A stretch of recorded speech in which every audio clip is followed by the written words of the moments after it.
everyone, so we are currently here in Hong Kong, and as you know, lots of Filipinos are working abroad, and one of the places where the Filipino works is here in Hong Kong. Hong Kong is not far away from the Philippines. It's around 2 hours flight, and it is easy to access not only for OFWs but also for tourists, for Filipino tourists who also want to come here, since there is no visa and they can travel here for around 14 days. Okay, or because Filipinos have 14 days visa free, so they can travel here easily.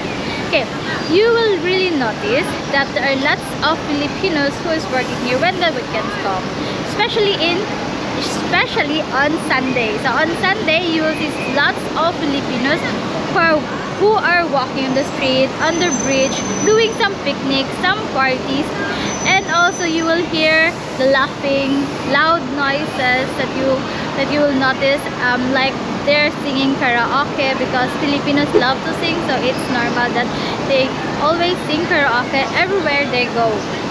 And today, I'm going to do an interview of some Filipinos who are working here in Hong Kong.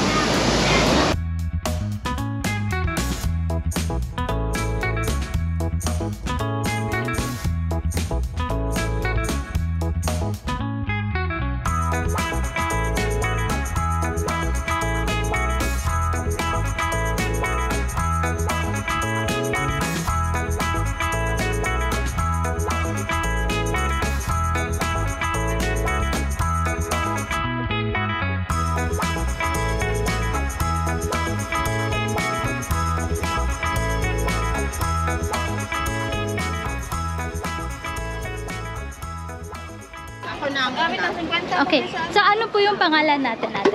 Ako po si Lee. Okay, yan. Sige po. Okay, so ano po, gano'n po kayo how long are you been living in Hong Kong? 8 years na. Oh, since 8 years. Okay. So what's your work in Hong Kong po? Domestic help. Domestic helper. So how do you expect, how is your life in Hong Kong? Is it fine? Do you have also difficulty? Fine, sometimes difficulty. Yeah. Is it also fun to live here in Hong Kong? Not really. Oh, not really. So, but you have many friends here. Okay. So, Ate, how about you? How long have you been living here in Hong Kong? 13 years already. Wow, 13 years. So, do you have plan of going back to the Philippines? Maybe pagka-graduate ng ano. Okay. So, it's mostly because of the children. Yeah. How many children are there? Do you have one? 2 college students. Oh, it's also, Yeah. it's already near. I guess how many years left? 2 years? 2 years left. Oh, I see. So lots of Filipinos is also working abroad, mostly because of the family. So of course, to support their family, especially their children. So they work abroad. Yeah, to help them. Okay. Okay, Ana, how about you? Yes. Okay. Mataas pala masyado yung video camera ko. Ayan. Okay. How long have you been 13 here? years together. Also 13. Oh, together. We've been here for 13 years. Oh, so it's like your best friend. Yeah. Considered. Oh. Also, what's the reason po? Why are you here in Hong Kong? Also to support your family, or? Of course, same reason. So, children. How many children? I have 3 children. Oh, I see. Is he also in college already? So, malapit na rin po ang uwi, or do you plan to stay here? Matagal pa. Oh, the young is still in high school, or we don't have Still high in school college. all in college. Okay. Okay, how about you, Ate? I guess you're still young. Oh. Sana all. Jessie. Turning 30 years old. Oh, I'm older than you. I didn't expect. Okay. Ano ba ito umalis? Okay, Ate. Makita ka sa taya eh.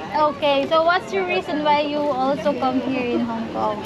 Supporting my family. Okay. Yung sister ko kasi in college pa. So, just, So you're the one who support your sister, but no kids and anything. no. Okay. So do you plan to also go back in the Philippines sooner, or undecided. undecided about that? So you don't have wala pong any plan pa sa ngayon. Wala. Okay, okay. So, how long na po kayo? Almost 5 years. Almost 5 years then. I see. Then also so long. Si ate then is 13, no?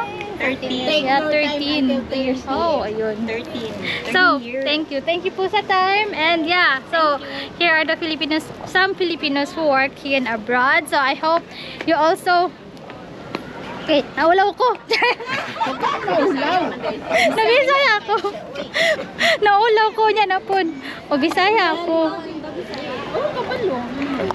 Lots of Filipinos is also working abroad, mostly because of the family. So of course to support their family, especially their children. So they work abroad. Yeah, to help them. Okay. Okay, ano, how about you? Yes. Okay. Ano, mataas pala masyado yung video camera ko. Ayan. Okay.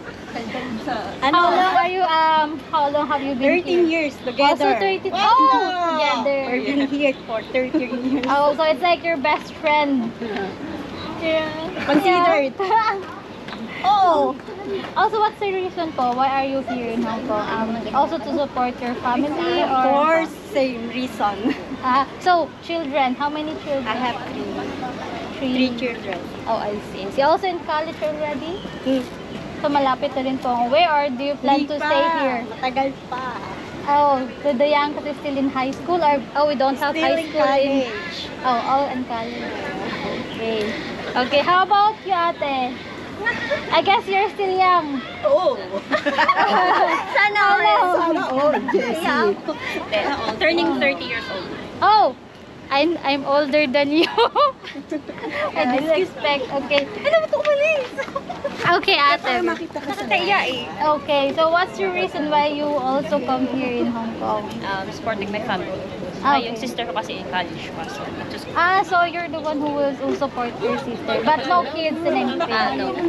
Okay. So do you plan to also go back in the Philippines sooner or Undecided. undecided about that? So you don't have wala pong any plan pa sa ngayon. Wala. Okay. So how long na po kayo? Almost 5 years. Almost 5 years then. I see. Then also so long. Si ate then is 13, no? 13. Yeah, 13 years old. Oh, ayun. 13. So, thank you. Thank you po sa time. And yeah, so here are the Filipinos, some Filipinos who work here and abroad. So I hope you also... Okay, naulaw ko. Nabisaya ako. Naulaw ko niya na po. Mabisaya ako. Okay, so those are some Filipinos who work here in Hong Kong. And yeah, like I said, one of the reason why Filipinos work here is mostly about the family, to support their family, to support their children. Yeah, and so my video ends here, and I hope you like